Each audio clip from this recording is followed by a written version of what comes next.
సంఖ్యాకాండము 15వ అధ్యాయం.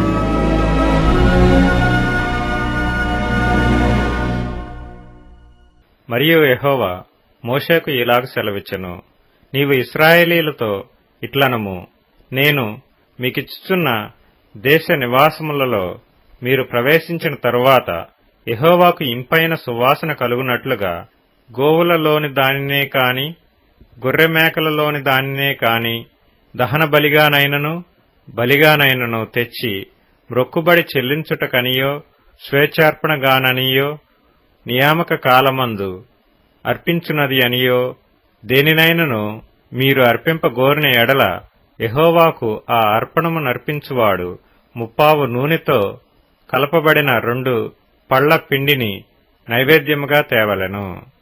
ఒక్కొక్క గొర్రెపిల్లతో కూడా దహన బలి మీదనేమి బలి మీదనేమి పోయిటికై 30 ద్రాక్షారసమును పానార్పణముగా సిద్ధపరచవలెను. పొట్టేలుతో కూడా పడి నూనెతో కలపబడిన 4 పళ్ల పిండిని నైవేద్యముగా సిద్ధపరచవలెను. పడి ద్రాక్షారసమును పానార్పణముగా తేవలెను. అది యెహోవాకు ఇంపైన వాసన. మ్రొక్కుబడిని చెల్లించుటకైనను యెహోవాకు సమాధాన బలి నర్పించుటకైనను నీవు దహన బలిగానైనను బలిగానైనను కోడెదూడను సిద్ధపరచిన ఎడల ఆ కోడెతో కూడా 10 నూనె కలపబడిన 6 పళ్ల గోధుమ పిండిని నైవేద్యముగా అర్పింపవలెను. మరియు యెహోవాకు ఇంపైన సువాసన గల హోమముగా 10 ద్రాక్షారసమును పానీయార్పణముగా తేవలెను. ఒక్కొక్క కోడితో కూడను ఒక్కొక్క పొట్టేలుతో కూడను గొర్రెలలోనిదైనను మేకలలోనిదైనను ఒక్కొక్క పిల్లతో కూడను అలాగు చేయవలెను. మీరు సిద్ధపరచు వాటి లెక్కను బట్టి వాటి లెక్కలో ప్రతిదానికిని అట్లు చేయవలెను. దేశములో పుట్టిన వారందరూ యెహోవాకు ఇంపైన సువాసన గల హోమార్పణమును తెచ్చునప్పుడు అలాగుననే చేయవలెను.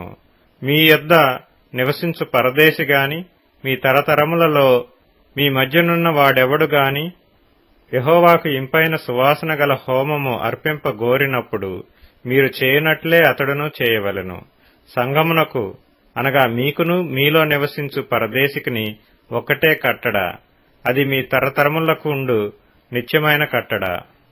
యెహోవా సన్నిధిని మీరున్నట్లే పరదేశియు ఉండును. మీకును మీ యొద్ద నివసించు పరదేశికిని ఒకటే ఏర్పాటు, ఒక్కటే న్యాయ విధి యుండవలెను.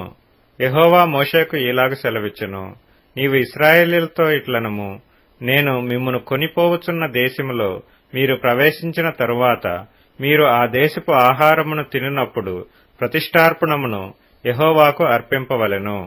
మీరు మీ మొదటి పిండి ముద్ద రొట్టెను ప్రతిష్ఠార్పణముగా అర్పింపవలెను. కళ్లపు అర్పణము వలె దానిని అర్పింపవలెను. మీ తరతరములకు మీ మొదటి పిండి ముద్దలో నుండి ప్రతిష్ఠార్పణమును యెహోవాకు అర్పింపవలెను. యెహోవా మోషేతో చెప్పిన ఈ ఆజ్ఞలన్నిటిలో అనగా యెహోవా ఆజ్ఞాపించిన దినము మొదలుకొని అటుపైని మీ తరతరములకు యెహోవా మోషే ద్వారా మీకు ఆజ్ఞాపించిన వాటిలో పొరబాటున దేనినైనను మీరు చేయకపోయినప్పుడు అది సమాజమునకు తెలియబడని ఎడల సర్వ సమాజము యెహోవాకు ఇంపైన సువాసనగా నుండుటకై దహనబలిగా ఒక కోడి దూడను విధి చొప్పున దాని నైవేద్యమును దాని పానీయార్పణమును పాప పరిహారార్థ బలిగా ఒక మేకపిల్లను సిద్ధపరచవలెను. యాజకుడు ఇశ్రాయేలీల సర్వ సమాజము నిమిత్తము ప్రాయశ్చిత్తము చేయవలెను. తెలియకయే దాని చేసిన కనుక క్షమింపబడును. వారు పొరబాటున చేసిన పాపములను బట్టి తమ అర్పణమును అనగా యెహోవాకు చెందవలసిన హోమమును పాప పరిహారార్థ బలిని యెహోవా సన్నిధికి తీసుకుని రావలెను. అప్పుడు ఇశ్రాయేలీల సర్వ సమాజమేమి వారి మధ్యను నివసించు పరదేశి ఏమి క్షమాపణ నొందును. ఎలయనగా ప్రజలందరూ తెలియకయే దాని చేయుట తటస్థించెను. ఒకడు పొరపాటున పాపము చేసిన ఎడల వాడు పాప పరిహారార్థ బలిగా ఏడాది ఆడు మేకపిల్లను తీసుకుని రావలెను. పొరపాటున యెహోవా సన్నిధిని దాని చేసిన కనుక తెలియకయే పాపము చేసిన వాని నిమిత్తము యాజకుడు ప్రాయశ్చిత్తము చేయును. వాని నిమిత్తము ప్రాయశ్చిత్తము చేయుట వలన వాడు క్షమాపణ నందును. ఇశ్రాయేలీయులలో పుట్టినవాడే గాని వారి మధ్యను నివసించు పరదేశియే గాని పొరపాటున ఎవడైనను పాపము చేసిన ఎడల వానికిని మీకును శిక్ష విధి ఒక్కటే ఉండవలెను.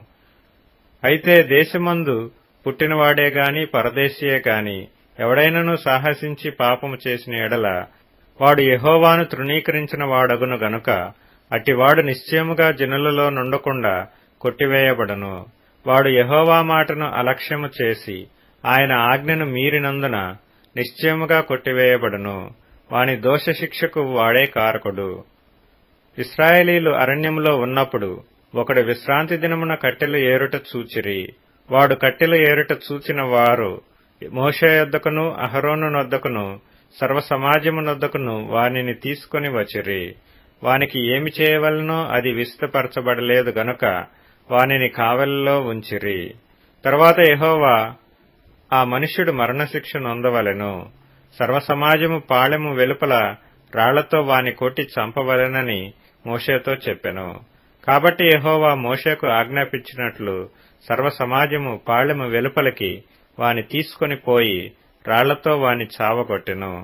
మరియు యెహోవా మోషేకు ఇలాగ సెలవిచ్చెను, నీవు ఇశ్రాయేలీయులతో ఇట్లనుము, వారు తమ తరతరములకు తమ బట్టల అంచులకు కుచ్చులు చేసుకొని అంచుల కుచ్చుల మీద నీలి సూత్రము తగిలింపవలెను. జ్ఞాపకము చేసుకొని మీ దేవునికి ప్రతిష్ఠితులై ఇండునట్లు మునుపటి వలె కోరిన వాటిని బట్టియు చూచిన వాటిని బట్టియు వ్యభిచరింపక దాని చూచి యెహోవా ఆజ్ఞలన్నిటినీ జ్ఞాపకము చేసుకొని వాటిననుసరించుటకే అది మీకు కుచ్చుగా నుండును. నేను మీకు దేవుడనై ఇండునట్లుగా ఐగుప్తు దేశములో నుండి మిమ్మును రప్పించిన మీ దేవుడనైన యెహోవాను నేనే.